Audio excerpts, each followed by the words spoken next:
Hello everyone, स्वागत है आप सभी का मदर्स एजुकेशन आपके ऑनलाइन करंट अफेयर क्लासरूम में। हमारी जो क्लास है स्पेसिफिकली एसएससी मेंस के लिए कंडक्ट की जा रही है और साथ ही साथ जो अदर एग्जामिनेशंस हैं उनमें भी आप इस क्लास को रेफर कर सकते हैं। आज की डेट है 6 अगस्त और चलिए हमारा डिस्कशन स्टार्ट करते हैं फ्रॉम द टॉपिक जो कि अभी रिसेंटली न्यूज में रहा है। राइट, अभी हमने देखा कुछ दिन पहले कि बांग्लादेश के अंदर कुछ प्रोटेस्ट हुए थे। राइट, बांग्लादेश में कुछ प्रोटेस्ट हुए थे रिगार्डिंग दी रिजर्वेशन। हुआ क्या था कि 1971 में जब बांग्लादेश को आजादी मिली उसके बाद मुक्ति वाहिनी सेना वहां की ऐसी सेना थी, ऐसे लोग थे, ऐसे फ्रीडम फाइटर जिन्होंने कि देश को आजाद करने में अपना महत्वपूर्ण योगदान निभाया। उसमें होता क्या है कि उस समय ये निर्णय लिया गया that the descendants of the freedom fighters or the members of Mukti Vahini will be provided 30% reservation in the government services। जो गवर्नमेंट नौकरीज हैं, गवर्नमेंट जॉब्स हैं, उनके अंदर मुक्ति वाहिनी सेना के जो वंशज होंगे उनको 30% आरक्षण मिलेगा। लेकिन होता क्या है देखिए, ऑलमोस्ट अभी जो उनकी टोटल बांग्लादेश की टोटल पॉपुलेशन है उसमें से 0.13% क्या है, सिर्फ इतने ही लोग कौन है, डिसेंडेंट्स हैं, डिसेंडेंट्स ऑफ फ्रीडम फाइटर्स। जो फ्रीडम फाइटर थे उनके वंशज, चाहे वो फर्स्ट सेकंड या थर्ड जनरेशन हो, सिर्फ उनका कंट्रीब्यूशन कितना है, उनका पार्ट है only 0.13% in the entire population. लेकिन उन्हें कितना मिला हुआ है, 30% आरक्षण। तो हुआ क्या, ऑनरेबल सुप्रीम कोर्ट ने, वहां की सुप्रीम कोर्ट ने भी को स्ट्रक डाउन कर दिया और टोटल जो रिजर्वेशन है वो कितना लेकर आ गया वहां का सुप्रीम कोर्ट, जस्ट 7%। लेकिन होता क्या है देखिए, बहुत बड़ी विडंबना की बात है कि एक ऐसा लोकतांत्रिक देश जिसमें कि सरकार अपना काम कर रही थी, वहां पर आरक्षण के मुद्दे के साथ साथ कुछ और भी इश्यूज रहे होंगे। तो वहां पर हुआ है पॉलिटिकल टर्मोइल, हो गया है पॉलिटिकल टर्मोइल, या कह सकते हैं कि political instability due to the military coup, यानी सेना ने तख्ता पलट कर दिया है in the neighbouring country of India, Bangladesh. देखिए कहीं ना कहीं जिसका इन पर इसका जो प्रभाव इम्पैक्ट है वो कहीं ना कहीं भारत पर भी होने वाला है, चाहे वो पॉजिटिव सेंस में डायरेक्ट हो या इनडायरेक्ट हो सकता है कि वहां से कुछ लोग इन्फिल्ट्रेट करके भारत के अंदर भी आए, वहाँ के शरणार्थी बनकर आए। वहाँ की हिंदू कम्युनिटी जो कि वहाँ माइनॉरिटी में अल्पसंख्यक समुदाय है, लगभग 1 करोड़ से अधिक वहाँ हिंदू समुदाय है, वो भी हो सकता है कि भारत के अंदर शरणार्थी बनकर आए as a refugee in India. तो बड़े कंसर्न की बात है, हमारे पड़ोस के देश में इसी बहुत ही घटना हुई है, खतरनाक घटना हुई है। क्लियर। अच्छा, अब हम बात करते हैं हमारे पहले क्वेश्चन से आज, जो कि पहला क्वेश्चन आज का, which of the following entity has released to launch B Ready index. यानी बी रेडी एक ऐसा इंडेक्स है जो आपको बताना है निम्न में से किस संस्था ने लॉन्च करने की कमिटमेंट किया है, और ये लॉन्च किया जाएगा, it will be release in on 25 सितंबर 2024। 25 सितंबर 2024 को जो है वो रिलीज किया जाएगा। देखिए इसका राइट आंसर जो है, ना तो इंटरनेशनल मॉनेटरी फंड, अंतरराष्ट्रीय मुद्रा कोष भी नहीं है, जो वाणिज्य और उद्योग मंत्रालय, ministry of commerce and industry Bharat सरकार का, वो भी नहीं है, भारत का रिजर्व बैंक भी नहीं है। इसका राइट आंसर है वर्ल्ड बैंक। देखिए इसका पूरा नाम जो है बिजनेस रेडी, आपको यदि पता हो तो अर्लियर वर्ल्ड बैंक के द्वारा जो है एक रिपोर्ट रिलीज की जाती थी, ease of doing business report, व्यापार सुगमता सूचकांक, जिसका मतलब क्या, जिसका उद्देश्य क्या था कि किस देश में किसी कंपनी के लिए बिजनेस करना, व्यापार करना कितना आसान है, कितने वहां पे नॉर्म्स कितने इजी हैं, कितना वहां पर बिजनेस जो है काफी, कितने रूल जो है बिजनेस कंप्लाइंस है, जितने कम कंप्लाइंस होंगे, जितने रूल्स कम होंगे, वहां पर व्यापार करना किसी भी कंपनी के लिए उतना ही फ्रूट, उतना ही बेनिफिशियल होगा। तो क्या होगा कि वर्ल्ड बैंक ने कहा है कि हम जो है एक नई फ्लैगशिप रिपोर्ट जारी करने वाले हैं regarding the business ecosystem in any country, business environment as well as the investment climate, कि किसी देश में वहां व्यापार करने का वातावरण किस प्रकार अच्छा है, क्या वहां की गवर्नमेंट ऐसी पॉलिसी बनाती है कि वहां कोई बाहरी कंपनी आए और अपना निवेश करके व्यापार अपना स्थापित कर पाए।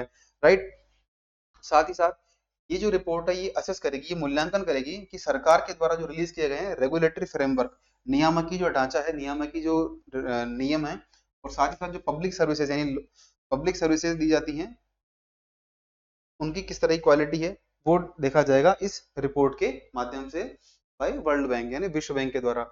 अब जो पहला फर्स्ट बी रेडी रिपोर्ट है, मतलब फर्स्ट बिजनेस रेडी रिपोर्ट, ये कब रिलीज किया जाएगा, it will be launch on सितंबर 25 2024, इस वर्ष 25 सितंबर को ये रिपोर्ट जारी की जाएगी।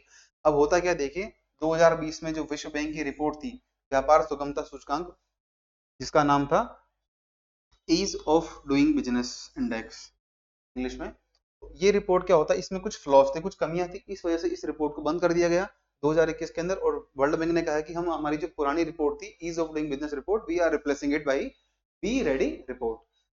अब उसमें क्या कमियां थी, इरेगुलरिटी थी regarding the changes to data in previous reports, कि भारत ने भी इसका अपोज किया था। होता क्या था कि जो पहले रिपोर्ट थी ईज ऑफ डूइंग बिजनेस, उसमें सबसे बड़ी कमी ये थी, अगर किसी देश के द्वारा कोई नियम बनाया गया है, कोई कानून बनाया गया है, वो तो कंसिडर किया जाता था, उसको करते थे कंसिडर। लेकिन होता क्या था, क्या उस नियम का ग्राउंड लेवल पर प्रॉपर इंप्लीमेंटेशन हो रहा है, रोबस्ट इंप्लीमेंटेशन हो रहा है, ये कंसिडरेशन उसके अंदर नहीं था। क्लियर? इंप्लीमेंटेशन पार्ट था, उसे टोटली इग्नोर किया था in the ease of doing business report. इसमें कुल 10 टॉपिक्स हैं, 10 एरियाज हैं जिन पे फोकस किया जाएगा। लाइक कि भाई फर्म जो है, कोई कंपनी है, उसकी बिजनेस एंट्री कब बनी फर्म, वो उसका लोकेशन क्या है, उसकी उसके द्वारा जो सेवाएं दी जा रही है वो कौन कौन सी है, लेबर लॉस क्या है, लेबर लॉ किस प्रकार से इंप्लीमेंटेड है, जो वित्तीय सेवाएं वो किस प्रकार की है, इंटरनेशनल ट्रेड कितना है उसका, टैक्सेशन क्या हो, टैक्स लॉस को फॉलो कर रहा है कंपनी, इवन जो डिस्प्यूट रिजोल्यूशन मैकेनिज्म है, वहां के जो शिकायत निवारण तंत्र है वो किस प्रकार का है, मार्केट कंपटीशन किस प्रकार का है, साथ ही साथ बिजनेस इंसॉल्वेंसी है ये किस प्रकार से, मतलब इन पैरामीटर के आधार पे किसी देश ने अगर अच्छा परफॉर्म किया है तो उसकी रैंकिंग अच्छी दी जाएगी इन दी बी रेडी या business ready index of world bank.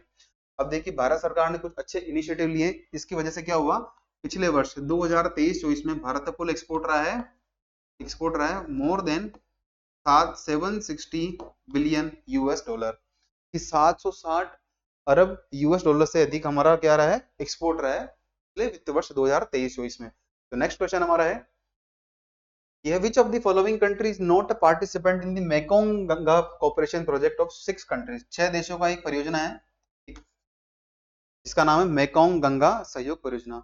इसकी शुरुआत हुई थी इन द ईयर 2000, 2000 में इसकी शुरुआत, वर्ष 2000 में इसकी शुरुआत होती है। अब आपको बताना है कि इनमें से कौन सा देश इसका पार्टिसिपेंट नहीं है। देखिए ये प्रश्न इसलिए पूछा गया है क्योंकि हाल ही में वियतनाम के प्रधानमंत्री भारत की यात्रा पर आए हैं, और वियतनाम जो है इसका एक मेंबर कंट्री, तो देखिए वियतनाम तो राइट आंसर हो गया, तो ये भी हमारा ऑप्शन कट जाएगा। ये क्वेश्चन इसलिए पूछा गया है कि हाल ही में कंबोडिया देश के द्वारा जो है मेकोंग गंगा जो है, मेकोंग नदी को जोड़ा जा रहा है समुद्र से थ्रू अ केनाल, एक नहर के माध्यम से, जो मेकोंग नदी है, मेकोंग रिवर है, रिवर मेकोंग, इसको जोड़ा जा रहा है through the ocean by canal, एक नहर के माध्यम से कंबोडिया देश इसका निर्माण कर रहा है ताकि वो मेकोंग नदी को जोड़ पाए। तो दो कारण है जिससे हम ये क्वेश्चन पढ़ रहे हैं। तो देखिए इसका राइट आंसर है ऑप्शन बी मलेशिया, क्योंकि लाओस इसका जब इसकी स्थापना होती है वो लाओस के अंदर ही होती है, इसका राइट आंसर हो गया। लाओस भी इसका मेंबर है, थाईलैंड भी इसका मेंबर है, तो ये ऑप्शन भी कट जाएगा। We are left with the option B which is Malaysia, right. अब मेकोंग गंगा कॉर्पोरेशन है, यानी मेकोंग गंगा सहयोग परियोजना है, ये किसके द्वारा की गई है, शुरू 6 देशों के द्वारा की गई है इन दी ईयर 2000। अब कहाँ की गई है, जो लाओस देश है, लाओस पीपल डेमोक्रेटिक रिपब्लिक देश है, जिसकी राजधानी वियंतियन। यहाँ पे हाल ही में एक समिट हुई, आपको बताना है कमेंट बॉक्स में कि लाओस के अंदर अभी हाल ही में कौन सी समिट हुई है, ईस्ट एशिया समिट हुई है या इंडिया आसियान समिट हुई है, आपको इस बारे में बताना है। क्लियर? इसका फोकस क्या था, देखिए गंगा और जो मेकोंग है, ये दो सभ्यताएं रही, इनके आसपास सभ्यताएं फली फूली हैं, तो उस क्षेत्र में ताकि इसका यूज करते हुए, हमारी लेगेसी का यूज करते हुए, टूरिज्म पर्यटन में, संस्कृति क्षेत्र में, एजुकेशन शिक्षा क्षेत्र में, साथ ही साथ परिवहन और संचार के क्षेत्र में जो सभी देश हैं आपस में सहयोग करें in the through the Mekong Ganga cooperation project. अच्छा हमें पढ़ ही लिया कि गंगा और मेकोंग जो है ये सिविलाइजेशन रिवर रही हैं, सभ्यताएं इनके आसपास डेवलप हुई हैं। हमारे लिए काम क्या है, जो मेकोंग रिवर है ये कहाँ से निकलती है, चाइना से निकलती है, साउथ ईस्ट चाइना से, और ये कहाँ आती है, साउथ वेस्ट चाइना से निकलती है, और ये कहाँ आती है, 6 देशों से पास होती है। चीन तो है ही है, साथ में आता है म्यांमार आता है, थाईलैंड आता है, और लाओस आएगा, कंबोडिया आएगा, और वियतनाम आएगा। जो मेकोंग नदी है ये विश्व की 12वीं सबसे लंबी, विश्व की 7वीं सबसे लंबी नदी है। कौन सी है, 7वीं सबसे लंबी नदी है। और ये देखिए म्यांमार और जो लाओस है इसके मध्य सीमा बनाती है, साथ ही साथ थाईलैंड और लाओस के मध्य सीमा बनाती है, और ये हमारा क्या है, कंबोडिया देश, तो कंबोडिया के पास, कंबोडिया से भी गुजरती है, और यहाँ पर जो है साउथ ईस्ट चाइना से दक्षिण चीन सागर में जाकर के ये नदी गिर जाती है। अपना पानी समुद्र में ले जाती है। तो ये रहा वियतनाम, जहाँ के प्रधानमंत्री भारत में यात्रा पर आए हैं अभी 3 दिन की यात्रा पर। क्लियर। तो the project will aim to facilitate closer contacts among the people inhabiting these two major river basins। जो दो नदियां हैं, इनके जो किनारे लोग रहने वाले हैं, जो सभ्यतागत लोग थे, उनके मध्य संबंध को स्थापित करना।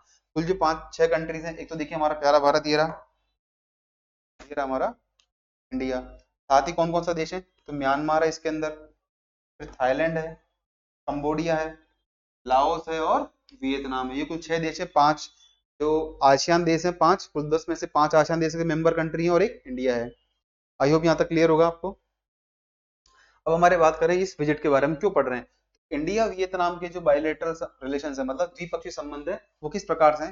हाल ही में वहां के प्रधानमंत्री फाम मिनचिन ये भारत की यात्रा पर आए 3 दिन की यात्रा पर, जिस समय क्या हुआ कि 14th India Vietnam defence policy dialogue conclude हुआ है एट दी न्यू दिल्ली। नई दिल्ली के अंदर क्या हुआ, जो भारत वियतनाम के मध्य 14वां रक्षा नीतिगत डायलॉग, यानी एक मीटिंग हुई है नई दिल्ली के अंदर between the India and Vietnam. साथ ही साथ अगर हम बात करें इंडिया वियतनाम के द्विपक्षीय व्यापार की, लगभग ये 15 बिलियन डॉलर के आसपास है। कितना है, 14.8 मान लीजिए, लगभग 15 बिलियन डॉलर हमारा द्विपक्षीय व्यापार होता है वियतनाम के साथ। भारत ने वियतनाम के साथ संबंध जो स्थापित किए द्विपक्षीय संबंध, ये किए 1972 में, इन द ईयर 1972, और 2016 के अंदर से दे दिया हमने स्ट्रेटेजिक पार्टनरशिप का दर्जा, मतलब रणनीतिक साझेदार माना हमने किसको, वियतनाम को। और जो विजिट हुई है हमारे प्राइम मिनिस्टर के साथ मीटिंग हुई है of the Vietnamese prime minister Pham Minh Chinh, इन्होंने 9 एग्रीमेंट साइन किए डिफरेंट सेक्टर में। एनर्जी सिक्योरिटी है, क्लाइमेट चेंज, सस्टेनेबल डेवलपमेंट, कई सारे मुद्दे हैं, एनर्जी ट्रांसफर है, इवन जो हमारा इलेक्ट्रिकल मैन्युफैक्चरिंग है, फार्मास्यूटिकल्स है, एग्रीकल्चर क्षेत्र है, इन सभी एरियाज में हमने डेवलप 9 जो एमओयू साइन किए। अच्छा, अब सरकार ने क्या किया है, दोनों देशों की सरकार ने कहा है that we are developing a comprehensive strategic partnership over the next 5 year. 2024 से लेकर के 2028 तक हम हमारा एक कॉम्प्रिहेंसिव स्ट्रेटेजिक पार्टनरशिप जो है वो डेवलप करने वाले हैं, ऐसे दोनों देशों के राष्ट्राध्यक्षों ने कहा है। क्लियर। अच्छा, अब हम बात करें कि रिसेंट जो डेवलपमेंट होने वाली है किस तरह से होने वाली है। तो डिजिटल पेमेंट हमारा, आप जानते हैं कि भारत का यूपीआई बहुत मजबूत एक प्लेटफॉर्म है, जो कि फाइनेंशियल इंक्लूजन के साथ साथ टेक्नोलॉजी को भी यूज करने का बढ़ावा देता है। और भारत ने प्रॉमिस किया that we will give you a 300 US dollar million dollar credit line. देखिए भारत सरकार के द्वारा 300 मिलियन यूएस डॉलर का क्रेडिट लाइन दिया गया। इसका मतलब सॉफ्ट लोन है ये क्या होगा, वियतनाम सरकार लेगी, बहुत ही न्यूनतम दर पे होगी और काफी लंबे टाइम के लिए लोन दिया जाएगा कि सरकार वियतनाम चाहे इतना लोन हमसे ले सकती है इन एनी टर्म्स। साथ ही साथ जो वियतनाम है वो क्या करेगा इस पैसे का, मिलिट्री सिक्योरिटी के लिए और डेवलपमेंट यानी विकासात्मक जो प्रोजेक्ट परियोजना है उनके लिए इसका यूज करेगा। साथ ही साथ हम कर रहे हैं इंडो पैसिफिक रीजन, जो हिंद प्रशांत क्षेत्र है, उसमें सिक्योरिटी इंश्योर करना और उसमें सहयोग करना, ये हमारा मेन एजेंडा है। ध्यान रखिएगा, जो यहाँ की कैपिटल सिटी हो ची मिन सिटी, इसके अंदर centre of excellence for software development, software विकास के लिए जो है एक संस्थान बनाया गया है, सेंटर ऑफ एक्सीलेंस, उसमें भारत ने अपना सहयोग दिया है फॉर टू दी वियतनाम। अच्छा, रिसेंटली क्या हुआ था, लास्ट ईयर 2023 में हमने एक मिसाइल कॉर्वेट गिफ्ट किया था आईएनएस किरपाण को। ये आप नाम याद रखिएगा कि भारत के द्वारा आईएनएस किरपाण, इंडियन नेवल शिप किरपाण जो किसको दी गई है, ये हमने गिफ्ट की है वियतनाम को। क्लियर। एक हमारी होती है मिलिट्री एक्सरसाइज जिसका नाम है विम्बैक्स, वियतनाम इंडिया बायलैटरल एक्सरसाइज। ये कब हुई थी शुरुआत, इसकी शुरुआत होती है 2018 में और 2023 में इसका 4था संस्करण हुआ है। क्लियर। और जो शुरुआत होती है वो कब होती है, मध्य प्रदेश के जबलपुर के अंदर। एक नाम आपको सुनने को मिलेगा बहुत इन दिनों, श्री गिरधर अरमाने। श्री गिरधर अरमाने क्या है, हमारे वर्तमान में रक्षा सचिव है, डिफेंस सेक्रेटरी कौन है, श्री गिरधर अरमाने। और जो हमारे गृह सचिव वो कौन है, मिस्टर अजय कुमार भल्ला जी। और जो एनएसए आप जानते हैं, नेशनल सिक्योरिटी एडवाइजर, वो कौन है, वो हमारे श्री अजीत डोभाल जी हैं। ये कुछ प्रोमिनेंट फिगर है, इनके नाम याद रखिएगा आप। Which country will host the third global south summit. देखिए तीसरा वैश्विक साउथ शिखर सम्मेलन कौन सा देश आयोजित, कौन सा देश जो होस्ट करने वाला है। तो देखिए बड़े गर्व की बात है कि भारत कर रहा है, क्योंकि भारत हमेशा से जो थर्ड वर्ल्ड कंट्री हैं, जो अंडर डेवलप्ड, अल्प विकसित और डेवलपिंग यानी विकसित राष्ट्र, विकासशील राष्ट्र हैं, इनकी आवाज जो है हमेशा भारत ने उठाई है और ये समिट होने वाली है भारत के अंदर। क्लियर? तो India will host the third voice of the global south summit, voice of the global south summit, third BOGSS summit. कहाँ होगी ये होगी 17 अगस्त 2024 को भारत के अंदर होगी। ये बड़े गर्व की बात है, क्योंकि भारत जो है कहीं ना कहीं जो अल्प विकसित और विकासशील देश हैं उनको अपने आप को एक लीडर मानते हुए उनकी आवाज को ग्लोबली जो प्लेटफॉर्म है, चाहे IMF हो, वर्ल्ड बैंक हो, G20 हो, G77 हो, इन जो प्लेटफॉर्म है इन पर UN के अंदर ही अपनी बात इन देशों के जो मुख्य चुनौतियां हैं फेस कर रहे हैं उनको रखता रहता है। ये जो इवेंट होगा ये वर्चुअल इवेंट होगा। इससे पहले भारत इवेंट ऑलरेडी वो कर चुका है, ऑर्गेनाइज कर चुका है। ये हमने किया था, सेकंड समिट किया था नवंबर 2023 में, और उससे पहले हुआ था फर्स्ट समिट जनवरी 2023 में। क्लियर? अब हम बात करते हैं ग्लोबल साउथ की, वैश्विक साउथ कंट्रीज, यानी ऐसे देश जो कि विश्व में दक्षिण की ओर स्थित हैं, साथ ही साथ वो देश जहां पर जो उनका सोशो इकोनॉमिक डेवलपमेंट है वो कहीं ना कहीं कम हुआ है। ऐसे देश या तो क्या हो विकासशील देश हो, या हो लेस डेवलप्ड यानी कम विकसित हो, या हो अंडर डेवलप्ड यानी अल्प विकसित देश। और साथ ही साथ ये देश कहाँ मिलते हैं अपने को? अफ्रीका महाद्वीप में, एशिया महाद्वीप में और लैटिन अमेरिका में। ये देश हमें कहाँ मिलेंगे? इन 3 विश्व के क्षेत्रों में, जिसका नाम है अफ्रीका, एशिया और लैटिन अमेरिका। ये देश वे देश हैं जो ग्लोबल साउथ देश की हम बात करते हैं, ये विकासशील या अल्प विकसित देश है जिनकी अवस्थिति कहाँ है? अफ्रीका, एशिया और लैटिन अमेरिका कंट्रीज के अंदर। तो हम बात करें कि इनको ग्लोबल साउथ क्यों कहा गया है, क्योंकि ऐसे देश हैं जहां पर जो गरीबी का जो परसेंटेज है ज्यादा है, इनकम इनइक्वालिटी, आय की असमानता अधिक है, साथ ही साथ वहां जो लिविंग कंडीशन है, वहां जो रहने योग्य स्थितियां हैं वो कहीं ना कहीं विषमकारी हैं, इतनी अच्छी जो है स्थिति परिस्थिति नहीं है। क्लियर? और तुलनात्मक रूप से किससे करें? ग्लोबल नॉर्थ से, जहां पर क्या है विकसित देश है, डेवलप कंट्री है, उनका जो लिविंग स्टैंडर्ड है वो अच्छा है, वहां की जो अलग अलग सर्विसेज हैं वो काफी बेहतर। अब हम बात करते हैं थीम की, बात करते हैं कि अब तक जो दो समिट हुई इनकी थीम क्या रही है। पहली समिट थी जनवरी 2023 में G20 समिट के दौरान, इसका नाम था unity of voice and unity of purpose, आवाज की एकता और उद्देश्य की एकता। इसका थीम था किसका? फर्स्ट समिट का। सेकंड समिट होती है नवंबर 2023 में, इसका नाम था together for everyone's growth with everyone's trust, सभी के सभी के विकास और सभी के विश्वास के लिए हम एक साथ हैं। ये समिट थी, सेकंड समिट। क्लियर? अच्छा, अब हम बात करते हैं कि India concluded its second voice of global south summit held virtually in November 2023। November 2023 में जो सेकंड समिट होती है वैश्विक ग्लोबल साउथ की, उसमें 2 आउटकम निकल कर आते हैं। पहला आता है दक्षिण, जिसमें भारत कहता है that global south centre of excellence की स्थापना करता है, जिसका नाम होता है दक्षिण। तो सभी देश हैं उनके लिए global south centre of excellence यानी सेंटर ऑफ एक्सेलेंस की स्थापना की जाती है, जिसका नाम होता है दक्षिण। नेक्स्ट हमने बात की, भारत ने बात की 5 C's की। 5 C क्या है इसके अंदर? पहला है कंसल्टेशन यानी परामर्श, सेकंड है कोऑपरेशन यानी सहयोग, तीसरा कम्युनिकेशन यानी संचार, चौथा क्रिएटिविटी यानी रचनात्मकता, फिफ्थ है कैपेसिटी बिल्डिंग यानी क्षमता निर्माण, क्षमता संवर्धन करना। ये कुछ 5 एरियाज है जिनमें कि सभी देश मिलकर साथ काम करेंगे। राइट? अच्छा, एक अभी इसके अंदर एक जुड़ी हुई बात है कि भारत ने क्या किया ग्लोबल साउथ के लिए, तो ध्यान रखिएगा UN की बात हो तो भारत जो है क्लाइमेट चेंज हो, सस्टेनेबल डेवलपमेंट गोल्स हो, इनकी बात उठाता रहता है। WTO के अंदर जो ग्लोबल साउथ कंट्रीज उनकी बात उठाता है कि इन पर कहीं ना कहीं इनके साथ इंजस्टिस हुआ है। वही हम बात करें कि G20 के अंदर रिसेंटली जब G20 समिट भारत के अंदर हुई थी, उस समय भारत के द्वारा जो अफ्रीकन यूनियन है यानी अफ्रीकन यूनियन है, उसके जो देश हैं उनको क्या बनाया? G20 का एक मेंबर बनवाया। किसने? भारत की अध्यक्षता के अंदर। साथ ही साथ हम क्या करते हैं संयुक्त राष्ट्र के अंदर, वर्ल्ड बैंक हो, IMF, इनके समक्ष क्या करते हैं, चाहे वर्ल्ड इकोनॉमिक फोरम हो, उसके समक्ष जो है जो हमारे थर्ड वर्ल्ड कंट्री यानी ग्लोबल साउथ है इनकी कहीं ना कहीं मांग उठाते हैं, चाहे वो राइजिंग सी लेवल हो, बढ़ता हुआ समुद्री जल स्तर हो। क्लियर? नेक्स्ट हम बात करते हैं ब्रेंट लाइन की। देखिए ब्रेंट लाइन ऐसी लाइन है, एक इमेजिनरी लाइन है यानी एक काल्पनिक रेखा है जो दी गई थी जर्मन चांसलर थे विली ब्रंट। इन्होंने कहा था कि देखिए विश्व के अंदर जो है सभी देश 2 जोड़ों में बसे हुए हैं यानी 2 भागों के अंदर बटे हुए, एक है विकसित और दूसरे हैं विकासशील या अल्प विकसित। जो विकसित देश है वो कौन कौन से हैं? जो कि नॉर्थ अमेरिका में, यूरोप में और नॉर्दर्न एशिया के अंदर, साथ ही साथ कुछ भाग ऑस्ट्रेलिया का और ओशियनिक देश हमारे उनका हिस्सा बनाते हैं। वही हम बात करें साउथ अमेरिका की, अफ्रीका की, और जो सदर्न एशिया है, दक्षिण या साउथ एशिया और साउथ ईस्ट एशिया है, ये हमारे आते हैं किसके अंदर, ये आते हैं हमारे अंडर डेवलप्ड या लेस डेवलप्ड या डेवलपिंग कंट्रीज के अंदर। तो जो विली ब्रंट उन्होंने कहा था कि ये रेखा बनाई थी कि इससे ऊपर के जो सभी देश हैं वो क्या हमारे विकसित देश हैं, जिन्हें कहते हैं ग्लोबल नॉर्थ। क्या कहते हैं, ग्लोबल नॉर्थ या रिच नॉर्थ। और जो इसके दक्षिण के भाग में स्थित देश हैं वो कहलाते हैं हमारे ग्लोबल साउथ, जो कि अल्प विकसित या अविकसित या विकासशील देश की श्रेणी में आते हैं। अच्छा, नेक्स्ट हम बात करते हैं इंडियन ऑर्गन डोनेशन डे। भारतीय अंगदान दिवस जो है 2010 से मना रहे हैं, रेगुलरली पर ईयर मनाते हैं। अब आपको बताना है कि कब सेलिब्रेट करते हैं हम। आपके सामने 4 डेट है, 3 अगस्त, 5 अगस्त, 4 अगस्त और 7 अगस्त। देखिए इसका राइट आंसर है, right answer is 3rd of August। 3 अगस्त को मनाते हैं।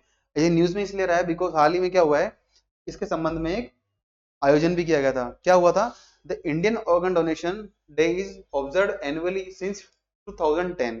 ये क्यों करते हैं हम, इसलिए करते हैं कि हम चाहते हैं कि अंगदान जो है किस प्रकार से करें लोग, उसके बारे में लोगों का करना, अवेयर करना, जागरूक करना, कि वो अपने अंगदान करने के बारे में शपथ लें। और यदि किसी व्यक्ति की ब्रेन डेड होती है, तब मान लीजिए किसी को ब्रेन डेड डिक्लेयर कर दिया गया है, या फिर ऑर्गन डोनेशन है, उनके बारे में जागरूक करना कि जिस व्यक्ति का ब्रेन डेथ हो गया हो, फिर तो वो अंगदान कर ही सकता है। और एक व्यक्ति के अंगदान से कितनी 8 जीवन बच जाते हैं, 8 लाइफ जो है उनको जीवन, 8 व्यक्तियों को जीवन मिल जाता है एक व्यक्ति के अंगदान से। क्लियर।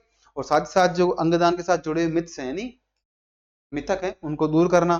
और जो मिसकंसेप्शंस हैं कि अंगदान करेंगे तो ये हो जाएगा, जैसे ब्लड जो हमारा रक्तदान है उसके साथ कहीं ना कहीं जुड़े हुए हैं, उसको दूर करना, ये हमारा लक्ष्य है। साथ ही साथ जो अंगदान करने की परंपरा है, इसको कहीं ना कहीं हमारे अंगीकृत करने की बात है जीवन के अंदर, कि हम जो है यथासंभव हो अंगदान करने का प्रयास करें। अच्छा, इस साल क्या किया गया है, इस वर्ष अंगदान जन जागरूकता अभियान लॉन्च किया गया था।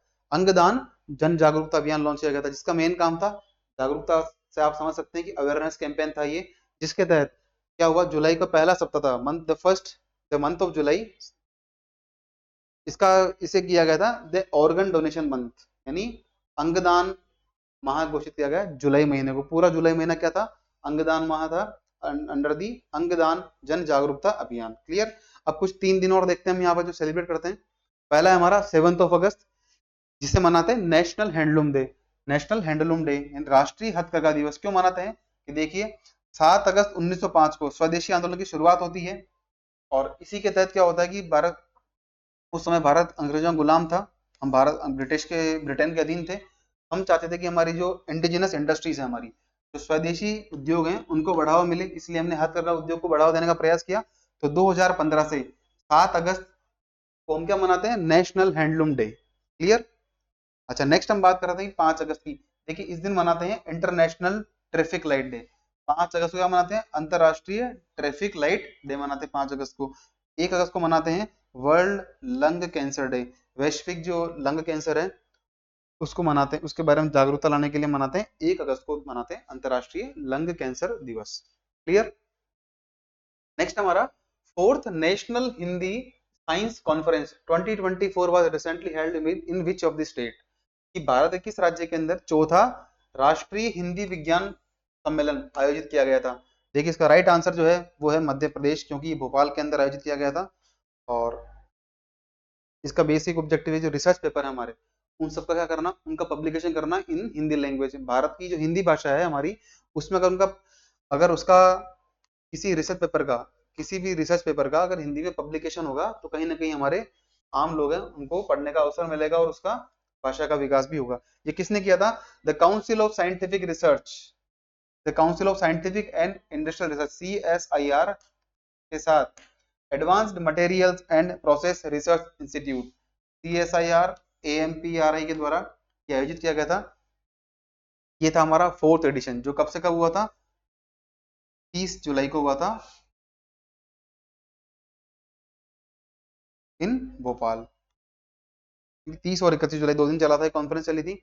अब क्या होता है इसके अंदर, ये जो कॉन्फ्रेंस थी, ये सम्मेलन था, क्या करता है, इट प्रोवाइड्स अ प्लेटफॉर्म, ये एक प्लेटफॉर्म देता है फॉर दी रिसर्चर्स, जो हमारे शोधकर्ता हैं, ताकि क्या कर पाए वो, to present and discuss their work in Hindi. जो भी शोधकर्ताओं ने रिसर्च किया है, जो भी रिसर्च की शोध किया है, उसे हिंदी में पब्लिश कर पाए और उसे डिस्कस कर पाए, ताकि और लोग भी उसके बारे में जागरूक हो सके और साथ ही साथ हमारी हिंदी भाषा को थोड़ा पॉपुलराइज कर पाए, यानी उसे फेमस कर पाए हम। क्लियर? अच्छा, द कॉन्फ्रेंस जो है, कॉन्फ्रेंस इसमें 6 सेशन हुए थे अलग अलग विषयों पर, जिसमें क्या था, विज्ञान था, तकनीकी, इंजीनियरिंग, प्रौद्योगिकी, आयुर्वेद और साइंस कम्युनिकेशन, यानी वैज्ञानिक जो हमारा कम्युनिकेशन है, संचार है, उसके बारे में अलग अलग सेशंस ऑर्गेनाइज किए गए थे। इस साल की थीम क्या थी? देखिए थीम जो थी बड़ी इंपॉर्टेंट है, ये upgradation of national scientific consciousness in Amrit Kaal. Amrit काल में जो राष्ट्रीय वैज्ञानिकी की जो चेतना है उसको क्या करना, बढ़ावा देना, उसका उत्थान करना, उन्नयन करना। मींस अमृत काल में राष्ट्रीय वैज्ञानिकी चेतना का उन्नयन करना, ये किसका थीम है? इस साल का जो हमारा कॉन्फ्रेंस हुआ है, 4th national Hindi science conference Bhopal के अंदर हुआ था, इसका ये एजेंडा, इसका थीम है। राइट, नेक्स्ट क्वेश्चन हमारा है, which of the following institutes has launched the Nivahika portal. अब आपको बताना है कि जो कुछ संस्थान के नाम दिए गए हैं, इनमें से निवाहिका पोर्टल किसने लॉन्च किया है? तो पहला ऑप्शन है IIT Mumbai, all together wrong answer. Second है Malviya national institute of technology MNIT Jaipur, ये भी इसका रॉन्ग आंसर। तीसरा है national institute of technology Calicut, बिल्कुल ये इसका सही आंसर है। एनआईटी कलिकट है, ओडिशा का संस्थान है, सॉरी माफ कीजिएगा, एनआईटी कलिकट है, उसने इसको क्या किया है, शुरुआत किया है निवाहिका पोर्टल को। देखिए जो एनआईटी कैलिकट है, इसने पोर्टल इसलिए बनाया है, इसका बेसिक ऑब्जेक्टिव क्या है कि जो इंस्टीट्यूट के डेटा है उनको रोबस्ट यानी बिल्कुल प्रॉम्प्टली हम यूज कर पाए, और साथ ही साथ जो मंत्रालय की अलग अलग रैंकिंग्स आती है उसमें इस संस्थान की रैंकिंग को इंप्रूव कर सकें। तो this portal is design to change how the institute handles and reports data. जो संस्थान के पास डेटा है, ठीक है, डेटा किस प्रकार से हैंडल करते हैं, किस प्रकार से उसे प्रोसेस करते हैं, ये करेगा डिसाइड निवाहिका पोर्टल, ये हेल्प करेगा। And this portal is design for the systematic and timely recording of the key activities from various departments. जो संस्थान के अलग अलग विभाग हैं उनके द्वारा जो भी एक्टिविटीज कैरी आउट की जा रही है, उनका क्या होगा, रियल टाइम पे रिकॉर्डिंग कर दी जाएगी, मतलब उसी समय रिकॉर्डिंग कर दी जाएगी, ताकि डेटा को अच्छे से यूज कर पाए। वो जो डेटा स्टोर होगा वो कहीं ना कहीं हर डिसिप्लिन के अंदर, मतलब अलग अलग जो स्ट्रीम्स होती हैं उनमें यूज करना, साथ ही साथ इसे कोई भी व्यक्ति एक्सेस कर पाएगा। तो it is a reliable tool to that ensure accuracy and consistency. इससे क्या होगा, यदि रियल टाइम पर डेटा को डेटा की एंट्री की जाएगी, उसे सही तरीके से इस्तेमाल किया जाएगा, तो कहीं ना कहीं जो एफिशिएंसी वो इंप्रूव होगी। साथ ही साथ जो मिनिस्ट्री ऑफ एजुकेशन, शिक्षा मंत्रालय के द्वारा जो national institute ranking framework NIRF है, उसके तहत जो अलग अलग संस्थानों की रैंकिंग जारी की जाती है, उसमें भी संस्थान को कहीं ना कहीं एडवांटेज मिलेगा, ये ऐसा इनका मानना है।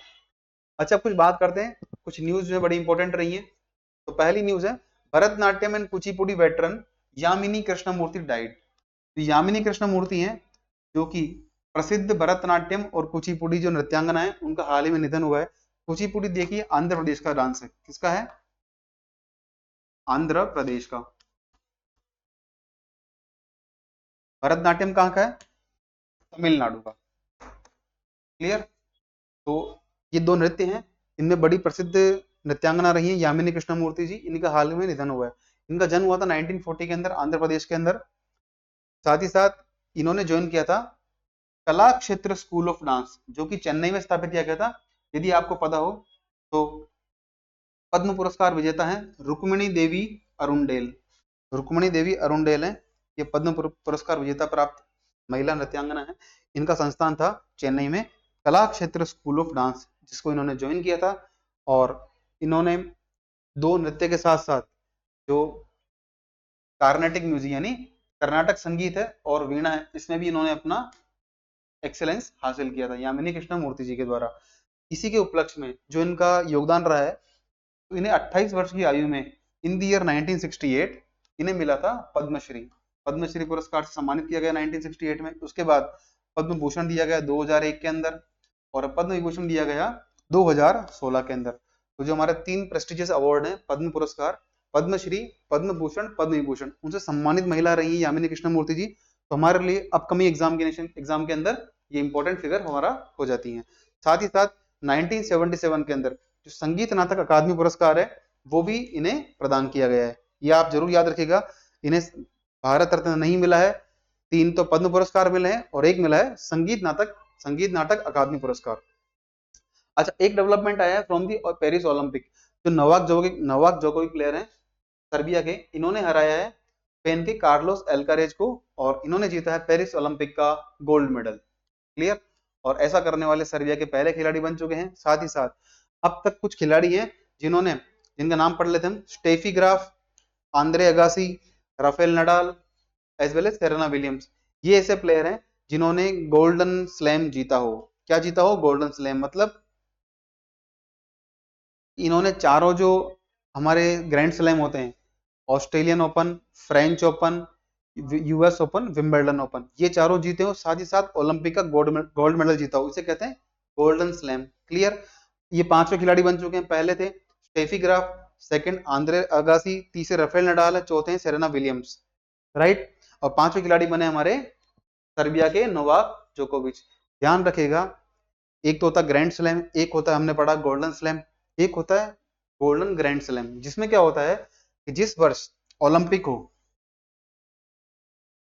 ओलंपिक ईयर हो, उसका तो हम जीते गोल्ड, प्लस जो चारों ग्रैंड स्लैम है, चार ग्रैंड स्लैम है, वो भी उस वर्ष के जीते हो। मान लीजिए 2024 के अंदर ओलंपिक गेम्स हो रहे हैं, अगर नोवाक जोकोविच ने चारों ग्रैंड स्लैम जीत लिए होते और अब उन्हें क्या मिलता? पेरिस का ओलंपिक गोल्ड, तो इन्हें क्या मिल जाता? Golden grand slam. अभी तक सिर्फ एक खिलाड़ी रही है, स्टेफी ग्राफ, जिन्हें इस पुरस्कार से नवाजा गया है। इन्होंने ही इतना बड़ा अचीवमेंट दिखाया in the field of tennis game. Tennis के खेल में सिर्फ स्टेफी ग्राफ ऐसी खिलाड़ी रही हैं जिनको की गोल्डन ग्रैंड स्लैम अवार्ड मिला है, क्योंकि उन्होंने उस वर्ष ओलंपिक का गोल्ड जीता, साथ ही साथ जो ग्रैंड स्लैम है चारों, उनके मेडल जीते। बाकी हम जो चार नाम पढ़ रहे हैं, Steffi Graf, Andre Agassi, Rafael Nadal और सेरेना विलियम्स, इन्होंने क्या किया? चारों जो ग्रैंड स्लैम है उनका तो गोल्ड मेडल जीता, उनको तो जीता ही है। साथ ही साथ अपने करियर में एक बार उन्होंने क्या जीता है? ओलंपिक का गोल्ड। दोनों तीनों अलग अलग कैटेगरी से हमने पढ़ ली है। क्लियर। इसमें कंफ्यूज मत होइएगा आप। अच्छा, अभी हुआ क्या है कि तुर्की ये देश है, इसका नाम पहले तुर्की था, तुर्की ने इंस्टाग्राम को ऑल टुगेदर बैन कर दिया, मतलब ब्लॉक कर दिया। इसकी वजह क्या है? यदि आपको कुछ पता हो, थोड़े दिन पहले क्या हुआ कि एक हमास आतंकवादी संगठन है, उसके लीडर थे इस्माइल हानिया। इनका क्या हुआ? असैसिनेशन हुआ बाई इजरायली डिफेंस फोर्सेस। यूं कह ले मोसाद के द्वारा जो है इनको मार गिराया गया, इस्माइल हानिया को। अब चूंकि क्या था, इस्माइल हानिया जो है ना, ये तुर्की के साथ इनके अच्छे संबंध थे। जब इनकी डेथ हुई उससे पहले तुर्की के राष्ट्रपति हैं रेसिप तैयब अर्दोगान, अर्दोगान से मिलकर ही निकले थे ये। क्लियर। तो इनको मार गिराया गया। तो हुआ क्या, इंस्टाग्राम पे तुर्की ने आरोप लगाया कि इस कंपनी के द्वारा, मतलब जो मेटा इसके पेरेंट कंपनी है, पहले फेसबुक थी अब मेटा पेरेंट कंपनी है, इनके द्वारा क्या किया जा रहा है? They are preventing people from publishing the messages of condolences for the leader Ismail Haniyeh. जो इन्होंने इस्माइल हानिया को शहीद का दर्जा दिया है, मतलब मानिए एक आतंकवादी है, संगठन है, उसका लीडर है, उसे कह रहे हैं शहीद, कह रहा है तुर्की है। क्योंकि जो लोग इंस्टाग्राम पर इसे पोस्ट करना चाह रहे थे कि हम शहीद को श्रद्धांजलि अर्पित करते हैं, उसे इंस्टाग्राम को तुर्की ने बैन कर दिया है। अच्छा, हम बात करते हैं इंटरनेशनल ट्रैफिक लाइट डे। जो हम ट्रैफिक सिग्नल पर लाइट देखते हैं, वो कब बनाई गई? तो it was developed in the year 1914 in the US. US के अंदर 1914 में 5 अगस्त को जो है पहली बार ट्रैफिक सिग्नल लाइट को सिस्टम को इंस्टॉल किया गया था। कहाँ पे? क्लीवलैंड ओहियो के अंदर। ओहियो स्टेट है यूएस का, उसके क्लीवलैंड शहर के अंदर ये इंप्लीमेंट किया गया। और इसे किसने किया था? एक पुलिसमैन थे, एक पुलिसकर्मी थे, लीस्टर वायर, लीस्टर या लेस्टर वायर व्यक्ति थे, पुलिसमैन, इनके द्वारा इसको इंस्टॉल किया गया। और 10 साल बाद जो है यूरोप के अंदर कहाँ हुआ था? बर्लिन जर्मनी के अंदर। मतलब 1924 के अंदर जो है जर्मनी के शहर बर्लिन में पहला यूरोप का ट्रैफिक सिग्नल इंस्टॉल किया गया। अच्छा, हम बात करते हैं मिनिस्ट्री ऑफ होम अफेयर्स के बारे में। रिसेंटली हुआ क्या है कि डायरेक्टर जनरल ऑफ एसएसबी, जो हमारे अच्छा बॉर्डर सिक्योरिटी फोर्स है, यानी सीमा सुरक्षा बल, उसके डीजी थे पहले, वर्तमान में पहले थे नितिन अग्रवाल जी। इनको क्या कर दिया गया? इनको जो होम क्वार्टर था केरल, वहां दोबारा भेज दिया गया, तब से ही पोस्ट खाली थी।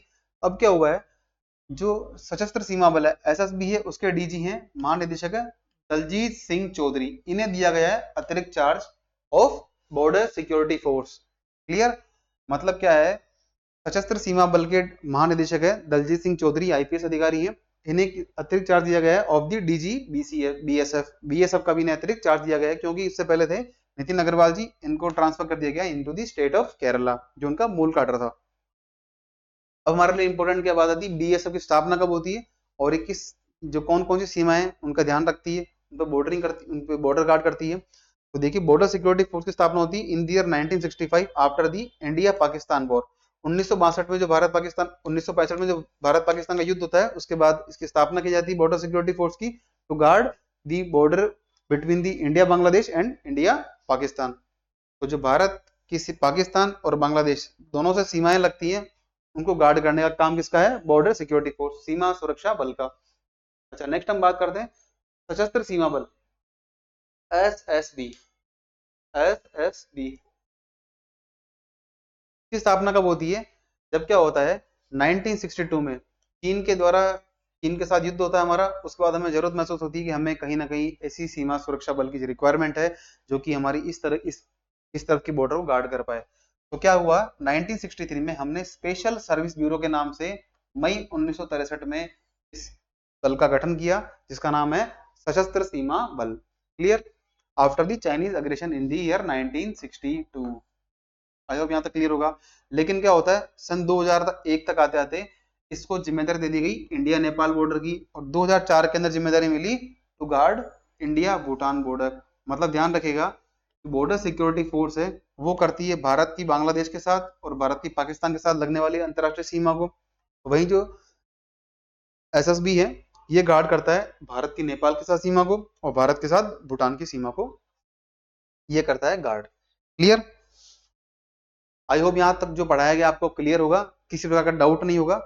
और अगर किसी प्रकार की अगर किसी प्रकार का कोई सजेशन है आपके दिमाग में तो आप प्लीज कमेंट बॉक्स में मेंशन करिएगा, जो है अगली क्लास में हम डिस्कस कर पाए उसको। क्लियर,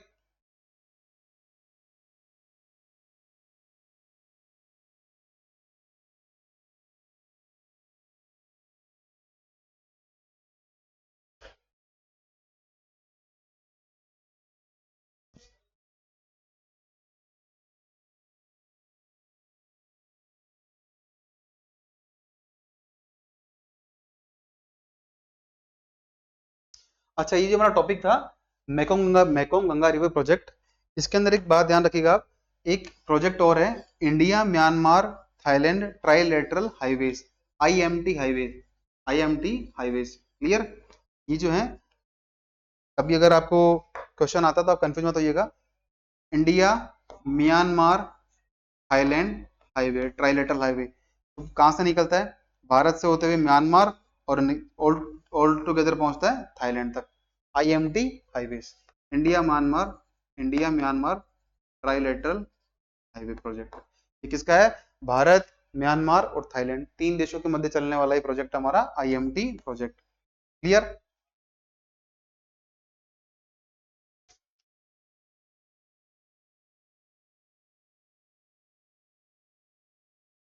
अच्छा आपके लिए क्वेश्चन है कुछ, क्वेश्चन इस प्रकार से है कि हाल ही में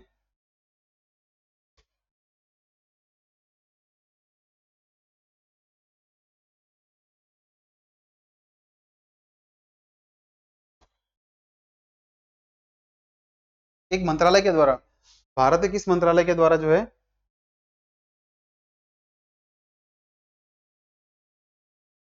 भारत का मंत्रालय के द्वारा ई न्याय ई समन ये लॉन्च किए गए प्रोजेक्ट, ई न्याय और ई समन। पहला क्वेश्चन है ई न्याय और ई समन किसके द्वारा लॉन्च किया गया है, ये आपको बताना है। और इनका संबंध है, ध्यान रखिएगा, विधि मंत्रालय से भी हो सकता है और गृह मंत्रालय से भी इनका संबंध हो सकता है। नेक्स्ट हम बात करते हैं, आप बताइए, आप इसका आंसर ढूंढिएगा। इंडिया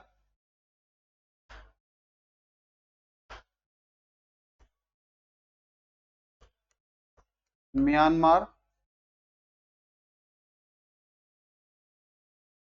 थाईलैंड ट्राइलेटरल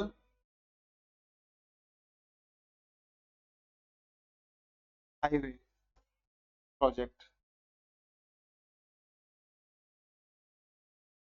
की शुरुआत कब हुई थी और भारत के किस शहर को थाईलैंड के किस शहर से जोड़ने वाला प्रोजेक्ट हमारा India Myanmar Thailand trilateral highway project. Clear. Next हम बात करते हैं क्वेश्चन की ओर। आपको बताना है कि आर्टिकल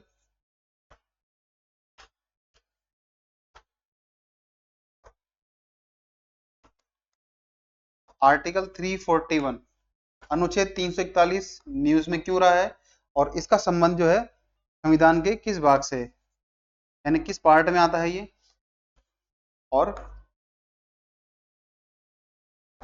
इसके अंदर किस बात का उल्लेख किया गया है इन दी आर्टिकल 341। राइट। अच्छा, एक न्यूज और है, एक क्वेश्चन और आपके लिए जो आता है ओलंपिक से। आपको बताना है कि अब तक total medals for India, Bharat के लिए अब तक कुल कितने ओलंपिक मेडल्स इंडिया ने अचीव किए हैं टिल नाउ। अच्छा, एक और बात याद रखिएगा कि भारत के लिए एक ओलंपिक से अच्छी न्यूज आ रही है कि बैडमिंटन के अंदर हम जो पहुंच गए सेमीफाइनल के अंदर, बैडमिंटन सेमीफाइनल्स में हमारे प्लेयर हैं लक्ष्य सेन, वो पहुंच गए सेमीफाइनल के अंदर। आपको बताना है कि हमारे दो खिलाड़ी और हैं जिन्हें मिला है ब्रॉन्ज मेडल। वो दो खिलाड़ी कौन है, तो थोड़ा हिंट मिल जाता हूं आपको। एक तो खिलाड़ी है पीवी सिंधु और एक हमारी साइना नेहवाल। आपको बताना है कि इन्हें कौन सा मेडल पिछले ओलंपिक्स के अंदर मिला है, पीवी सिंधु और साइना नेहवाल को। क्लियर। बैडमिंटन खेल में पहली बार ऐसा हुआ कि भारत की ओर से कोई खिलाड़ी कहां गया है, in the semifinals. Clear. I hope यहां तक क्लियर होगा आपको आज जो पढ़ाया गया है। किसी प्रकार का कोई कमेंट है, किसी प्रकार का कोई डाउट है तो प्लीज आप कमेंट बॉक्स में मेंशन करिए, और कोई टॉपिक जो रह जाता है करंट अफेयर का आप बताइए, उसको हम अगली क्लास में डिस्कस करेंगे। तब तक के लिए आप पढ़ते रहिए और ऑल द बेस्ट आपको। मिलते हैं अगली क्लास में, तब तक बी फिट एंड फाइन।